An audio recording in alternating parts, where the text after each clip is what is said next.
how to use the Binance Futures Trading Calculator.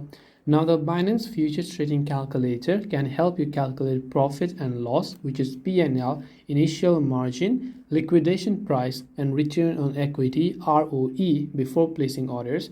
And here's how to use it. First of all, open the Binance app, go to the futures option, and all you have to do from here is simply click on the calculator icon on the right hand side of futures trading.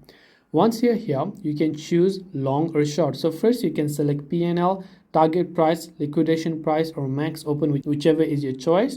And you can just go to choose long or short option right here. So you can see that as well.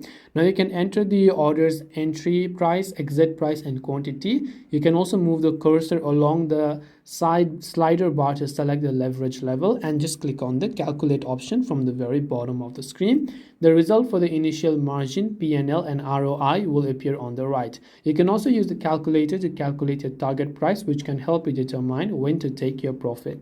So I hope that this video helped you. If you have got any more questions, feel free to also leave them down below.